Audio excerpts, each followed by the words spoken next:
सबसे पहले आप लोगों को बताना है बच्चे की कमी हम लोगों से, ठीक? हम लोग उस पर ध्यान देंगे और बच्चा बताता नहीं है डर से जो हमारी शिकायत कर देंगे सर लोग मिलकर गार्जियन से, तो फिर हमारी प्रतिष्ठा चली जाएगी, हमको डांट लगेगी। तो इस ख्याल से वो बताता नहीं है और आप लोग को यहाँ ये सूचना पहुँच ही नहीं पाता है। तो इसको लेकर के आप खुद एक्टिव रहिए और लोगों को भी, आसपास के लोगों को एक्टिव कीजिए कि हर महीने के अंतिम शनिवार को हर हाल में मीटिंग होगी और उसमें हम लोग आप लोगों की उपस्थिति अनिवार्य। तो हर महीने का अलग अलग जो है ना मोटो होता है, मीन्स अलग अलग विषय होता है बात करने का, अलग अलग विषय होता है, उस विषय पे चर्चा होती है। कभी कुछ, कभी स्वच्छता, कभी साफ सफाई, कभी पढ़ाई लिखाई, कुछ न कुछ स्पेशल रहता ही है, ठीक है ना? इसीलिए अलग अलग तरीके से बुलाया जाता है हर महीने। अब सबसे पहले आज हमको देखना है, फर्स्ट हमारा जो विषय है, फर्स्ट पॉइंट है बच्चों की नियमित उपस्थिति। आप लोग अभी सितंबर में जो होगा डीबीटी पैसा ट्रांसफर होगा आप लोग के खाते में, बच्चे के खाते में, उस टाइम जो है सारे गार्जियन आते हैं यहाँ लड़ाई करने, ठीक है ना? लड़ाई करने की स्थिति में बच्चे की उपस्थिति रहती नहीं है। अभी बच्चे का एडमिशन है मेरे क्लास में 109, ठीक? आज बच्चा उपस्थित है 50, तो 59 बच्चा एब्सेंट है। और जिस टाइम जब जाने की बारी आएगी, काउंटिंग होगी आपके अटेंडेंस की, आपके बच्चे के अटेंडेंस की, उस टाइम जो है गार्जियन समझने के लिए तैयार नहीं होता, वहाँ से आता है कि भाई मेरे बच्चे का पैसा क्यों नहीं। तो उपस्थिति जो है 100% होना बिल्कुल जरूरी है, अनिवार्य है। इस पे आप लोग को ध्यान देना है कि बच्चा हमारा उपस्थित हो, विद्यालय में रहे। टिफिन में भी जाता है घर तो उसको समय आप वापस भेजिए, घंटी लगने के 1 घंटा बाद वापस आता है। आप अपने बच्चे से पूछिए। दूसरा पॉइंट है बच्चों को गृह कार्य पर विशेष ध्यान देने की आवश्यकता। जो होमवर्क यहाँ दिया जाता है उसको बनवाना और उसको देखना आपका फर्ज बनता है, आपका मीन्स दायित्व बनता है। उस पर आपको फोकस करना है कि हमारा बच्चा बना के ले जा रहा है कि नहीं, स्कूल में क्या, किस घंटी में क्या पढ़ाई हुई, इसको भी देखना आपके लिए जरूरी है हर दिन। कभी बच्चा को लगेगा कि हमको कुछ सीख के नहीं जाएंगे, कहीं मम्मी पूछेंगे, पापा पूछेंगे, तो फिर क्या जवाब देंगे। तो थोड़ा सा वहाँ सिंसियर होना आपके लिए बहुत जरूरी। ऐसा बात होता है कि जब टास्क मिलता है ना तो बच्चा अनाज बनता है। हाँ, जिस दिन टास्क जाना हम लोग देते हैं, नेक्स्ट डे वो आना बनता है। चलिए तीसरे पॉइंट पे आते हैं, बैठिए मैडम।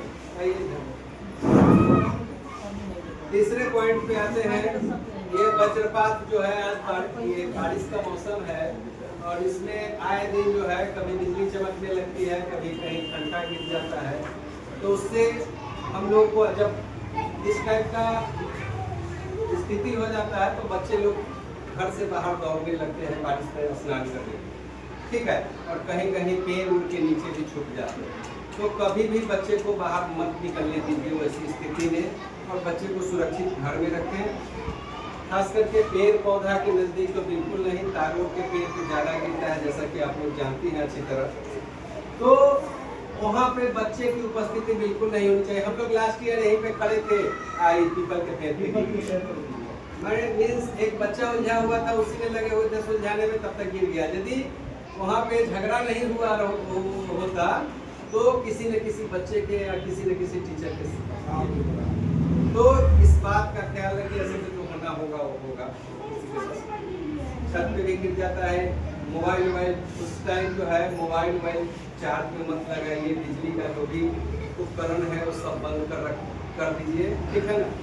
और खुद सुरक्षित रहिए। अगर छत है तो छत के नीचे हमको नहीं रुकना है, तो वहाँ पे वो पिलर बीम है उसके नीचे रुकना है, या किसी कॉर्नर में छुपना है, या किसी मजबूत टेबल कुर्सी के नीचे छुपना है, राइट? कोई धातु के सामान को न पकड़ करके मत रखिएगा, धातु के सामान पे बहुत ज़्यादा उसको अट्रैक्ट करता है, राइट?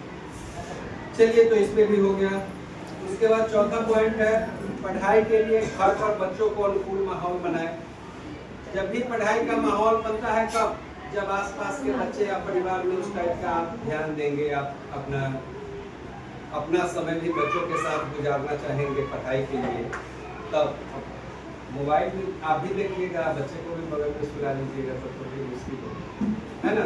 आप लोग तो अक्सर ऐसे ही करती है। हाँ, बहुत लोग हैं, ऐसा बात सही है। तो इसको हम लोग को इससे थोड़ा सा ध्यान देना है, तो बच्चे को के हाथ में मोबाइल न दें और उसको भी मैंने मोटिवेट ये नहीं करे कि हाँ तुम भी देखो मैं भी देखती हूँ, या ये निकालो हमको भी दिखाओ तुम भी देखो। इस टाइप का माहौल खास करके गांव में होता है, देखते हैं, तो इस टाइप का नहीं होना चाहिए। शाम के पीरियड में हम लोग भी पढ़ाई किया करते थे, उस टाइम लालटेन होता था, राइट, लालटेन होता था, हर दरवाजे पे लालटेन जलती थी, ठीक, और शाम के समय दिया जलता था, देखिए। तो उस टाइम का माहौल आ रहा, आज के माहौल, आज गार्जियन कोई बोलता नहीं है शाम में बच्चे को पढ़ने के लिए कि तुम भी बैठो, हम बैठते हैं, तुम पढ़ाई करो, शायद कोई गार्जियन बोलते होंगे, और नहीं तो सब अपने अपने में उलझे रहते हैं। घर में 5 लोग हैं तो 5 मोबाइल है, 5 अपने अपने में लगे हुए हैं, खाने टाइम भी हाथ में मोबाइल भी। अब तो बच्चा कहता है कि पहले मोबाइल दो तो खाएंगे, नहीं तो भूखे रहेंगे भर दिन।